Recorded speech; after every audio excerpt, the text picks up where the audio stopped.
പശ്ചിമേഷ്യയിൽ പ്രതിസന്ധി തുടരുന്ന സാഹചര്യത്തിൽ ഇന്ത്യയിൽ മരുന്നുകളുടെ വില വർദ്ധിക്കാൻ സാധ്യത. മരുന്ന് നിർമ്മാണത്തിനുപയോഗിക്കുന്ന അസംസ്കൃത വസ്തുക്കളുടെ വില വർധനയാണ് മരുന്ന് ക്ഷാമത്തിനും വിപണന ശൃംഖല പ്രതിസന്ധിയിലാക്കാനും കാരണം. കഴിഞ്ഞ 15 ദിവസത്തിനുള്ളിൽ 200 മുതൽ 300% വരെ അസംസ്കൃത വസ്തുക്കളുടെ വില വർധനയും ഉണ്ടായി. ഹിമാചൽ പ്രദേശിലെ 500ഓളം ഫാർമസ്യൂട്ടിക്കൽ നിർമ്മാണ യൂണിറ്റുകളെ പ്രതിനിധീകരിക്കുന്ന ഹിമാചൽ ഡ്രഗ് മാനുഫാക്ചേഴ്സ് അസോസിയേഷനാണ് മുന്നറിയിപ്പ് നൽകിയത്. സർക്കാരിൽ നിന്ന് അടിയന്തര ഇടപെടൽ ആവശ്യപ്പെട്ട് കേന്ദ്ര ആരോഗ്യ മന്ത്രാലയത്തിന് നിവേദനം നൽകുകയും ചെയ്തു.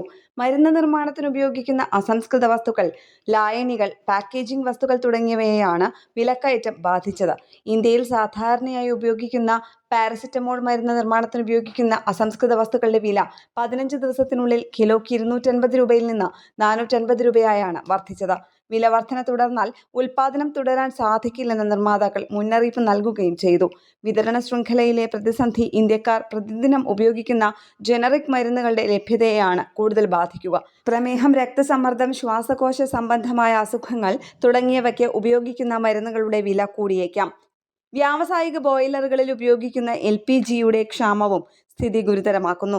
രാജ്യത്തെ ആരോഗ്യ സംരക്ഷണ മേഖല പ്രതിസന്ധിയിലേക്ക് പോകുന്നത് തടയുന്നതിനായി ചെറുകിട ഫാർമ മേഖല അടിയന്തര സഹായം ആവശ്യപ്പെടുന്നതായി ഹിമാചൽ ഡ്രഗ് നിർമ്മാണ അസോസിയേഷൻ വക്താവ് സഞ്ജയ് ശർമ്മ അഭിപ്രായപ്പെട്ടു.